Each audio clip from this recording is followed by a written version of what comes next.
গুরুকুল চ্যানেলে সকল ছাত্রছাত্রীকে স্বাগত। মাধ্যমিক পরীক্ষা আমাদের আসন্ন, আশা করি তোমাদের প্রস্তুতি খুব ভালো চলছে। তো আজকে তোমাদের সামনে আমি যে বিষয়টি নিয়ে আলোচনা করব সেটি হচ্ছে মাধ্যমিক পরীক্ষায় সম্পাদ্যতে কীভাবে তোমরা ফুল মার্কস পাবে। তো এবছর মাধ্যমিক পরীক্ষায় সম্পাদ্যের জন্য যে চ্যাপ্টারটি বা যে অধ্যায়টি খুব ইম্পর্টেন্ট সেটি হচ্ছে মধ্য সমানুপাতি নির্ণয়। তো এখান থেকে মাত্র দুটি প্রবলেম যদি তোমরা খুব ভালোভাবে প্র্যাকটিস করো তাহলে তোমরা মাধ্যমিক পরীক্ষায় একটি প্রবলেম অবশ্যই কমন পাবে। তাহলে আমার সাজেশান, তোমরা এই মধ্য সমানুপাতি নির্ণয় থেকে সমস্যা, যে দুটি সমস্যা আজকে আমি হাতে কলমে তোমাদের করে দেখাবো, সেই প্রবলেম দুটি খুব ভালোভাবে অনুশীলন করো। তাহলে তোমরা মাধ্যমিক পরীক্ষায় অবশ্যই এখান থেকে একটি প্রবলেম করে আসতে পারবে। তো চলো শুরু করা যাক। এবছর মাধ্যমিক পরীক্ষায় সম্পাদ্য হিসাবে যে দুটি প্রবলেম তোমরা করবে তার মধ্যে আজকে প্রথম সমস্যাটি আমরা এখানে করে দেখাবো। তাহলে এই প্রবলেমটি হচ্ছে মধ্য সমানুপাতি নির্ণয়, সম্পাদ্য 278 পাতাতে এই সম্পাদ্যটি আছে, অধ্যায় হচ্ছে 21। তো এখান থেকে যে প্রবলেমটা আজকে আমরা করব সেটি কি না, 7 সেন্টিমিটার দৈর্ঘ্য এবং 4 সেন্টিমিটার প্রস্থ বিশিষ্ট একটি আয়তক্ষেত্রের সমান ক্ষেত্রফল বিশিষ্ট একটি বর্গক্ষেত্র অঙ্কন। তো প্রথমে আমাদের আয়তক্ষেত্র এঁকে নিতে হবে। আয়তক্ষেত্র অঙ্কন করতে গিয়ে প্রথমে আমি 7 সেন্টিমিটার মাপের এবি একটা রেখা অঙ্কন করে নিয়েছি। এর পরবর্তী কাজ হচ্ছে আমরা এ বিন্দুতে একটা 90 ডিগ্রি কোণ অঙ্কন করব।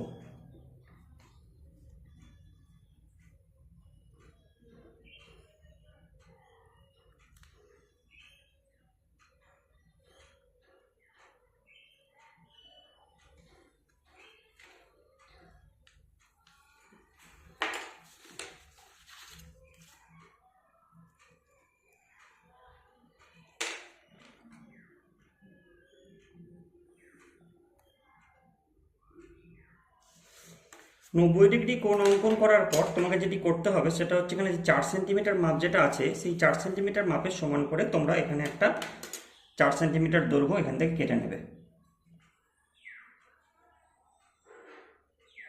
তো 4 সেন্টিমিটার মাপ এখানে আমি কেটে নিচ্ছি।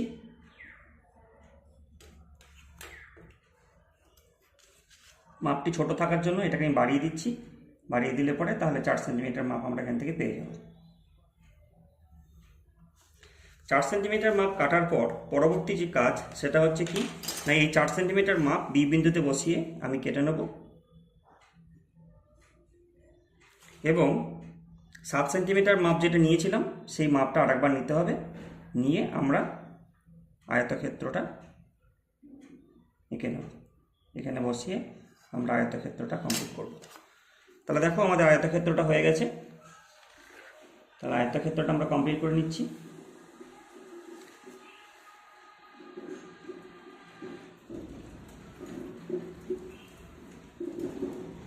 তাহলে আমাদের আয়তক্ষেত্র এসে গেছে।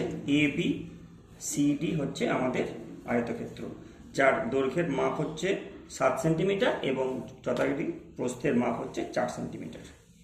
এবার আমাদের যেটা করতে হবে, এখানে যে ডিসি বাহু আছে, ডিসি বাহুকে আমি বর্ধিত করে দেবো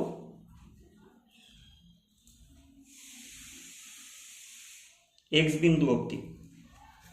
পরবর্তী কাজ যেটি সেটা কি না, এখানে যে বিসি বাহুর যে মাপ ছিল অর্থাৎ 4 সেন্টিমিটার, সেই 4 সেন্টিমিটারের সমান করে এখানে মাপ নেব। মাপ নিয়ে সি বিন্দুতে বসিয়ে আমি সি এক্স থেকে একটি অংশ কেটে নেব এবং এটার নাম দিয়ে দিচ্ছি সিই। আশা করি বোঝা গেছে। তাহলে এখন ডি থেকে নিয়ে ই পর্যন্ত যে সরলরেখাটা পাওয়া গেল তার মাপ দাঁড়ালো 7 সেন্টিমিটার প্লাস এখানে আমি আরও 4 সেন্টিমিটার মাপ নিয়েছি, তাহলে টোটাল 11 সেন্টিমিটার। এবার এই 11 সেন্টিমিটার মাপকে আমরা অর্ধেকের বেশি মাপ নিয়ে সমদ্বিখণ্ডিত করব। তাহলে অর্ধেকের বেশি মাপ নিয়ে ওপরে একটা বৃত্তচাপ, নিচে একটা বৃত্তচাপ, ঠিক একইভাবে ই বিন্দুতে বসিয়ে ওপরে একটা বৃত্তচাপ এবং নিচে একটা বৃত্তচাপ। বৃত্তচাপ যদি পরস্পরকে ছেদ করেছে তাহলে ছেদ বিন্দু দুটোকে যদি আমরা যোগ করে দিই তাহলে আমরা কি পাবো, ছেদ বিন্দু দুটোকে যদি আমরা যোগ করে দিই তাহলে আমরা যেটা পাবো সেটা হচ্ছে ডিই সরলরেখার মধ্যবিন্দু। তাহলে আমাদের এইভাবে ডিই সরলরেখার মধ্যবিন্দু নির্ণয় করে নিতে হবে। তো এইভাবে আমরা ডিই সরলরেখার মধ্যবিন্দু নির্ণয় করে নিলাম। ধরে নেওয়া যাক ডিই সরলরেখার মধ্যবিন্দু পাওয়া গেল ও। এবার আমাদের কাজ কি এবার আমাদের কাজ হচ্ছে ওডি মাপটা নেব। ওডি মাপটা নিয়ে আমরা এখানে একটা অর্ধবৃত্ত অঙ্কন করব। তাহলে ওডি মাপ নিয়ে আমি এখানে একটা অর্ধবৃত্ত অঙ্কন করছি। এই হচ্ছে আমার অর্ধবৃত্ত, দেখো এই হচ্ছে আমার অর্ধবৃত্ত, ঠিক আছে। তাহলে এই যে অর্ধবৃত্ত আমি অঙ্কন করলাম, তাহলে অর্ধবৃত্ত অঙ্কন করার পর আমাকে পরবর্তী যে কাজটি করতে হবে সেটি কি না, বিসি সরলরেখাকে আমরা উপরের দিকে বর্ধিত করব। এমনভাবে বর্ধিত করব যেন বিসি সরলরেখা অর্ধবৃত্তকে গিয়ে স্পর্শ করে। তাহলে বর্ধিত করার জন্য এখানে স্পর্শ করলো কোথায়, এফ বিন্দুতে। এই বিন্দুর নাম দিলাম আমরা এফ বিন্দু। এবার আমাদের কি করতে হবে, এবার আমাদের যেটা করতে হবে সেটি হচ্ছে এই এফ বিন্দু সি থেকে নিয়ে এফ বিন্দু যেটি আছে সেই মাপটি আমি নেব। সেই মাপ নিয়ে আমি সি বিন্দুতে বসিয়ে একটি বৃত্তচাপ অঙ্কন করব।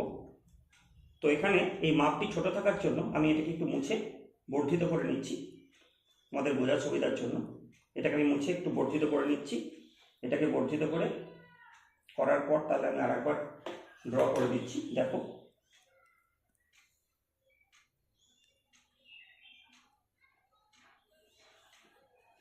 বর্ধিত করে দিলাম। বর্ধিত করে দিয়ে আমি কি বলেছিলাম, সি বিন্দু থেকে নিয়ে আমি মাপটা কাটবো।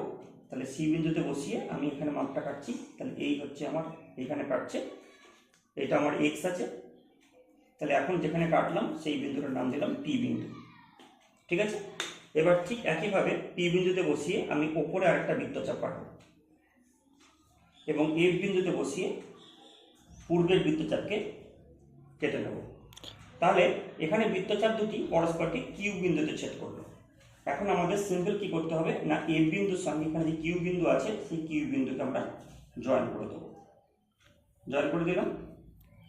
নিচে আমরা কিউ বিন্দুর সঙ্গে পি বিন্দুকে জয়েন করে দেবো। তাহলে দেখো এখানে একটি বর্গক্ষেত্র এসছে, যে বর্গক্ষেত্রটি সি পি কিউ এ। তাহলে এখান থেকে আমরা কি লিখতে পারি, এখান থেকে আমরা যেটা লিখতে পারি সেটি হচ্ছে সি পি কিউ এফ হলো উদ্দিষ্ট বর্গক্ষেত্র যার ক্ষেত্রফল এ বি সি ডি আয়ত ক্ষেত্রের ক্ষেত্রফলের সমান। আশা করি সবাই বুঝতে পেরেছো। তাহলে তোমরা এইভাবে যদি প্রবলেমটি অনুশীলন করো তাহলে তোমরা খুব সহজেই এই ধরনের প্রবলেম মাধ্যমিক পরীক্ষায় করে আসতে পারবে। আমার এই ভিডিও যদি তোমাদের ভালো লেগে থাকে তাহলে অবশ্যই চ্যানেলকে সাবস্ক্রাইব করে পাশে থেকো এবং একটা লাইক ও শেয়ার করে দিও, যাতে তোমার বন্ধুরা তোমাদের পাশাপাশি উপকৃত হতে পারে। এবং আমাদের আগের যে ভিডিও সেই ভিডিওর লিঙ্ক আমি ডেসক্রিপশন বক্সে দিয়েছি, তোমরা সেখান থেকে একটু দেখে নিও। আজকে এতটাই। সবাই ভালো থেকো, ভালোভাবে প্রস্তুতি নাও।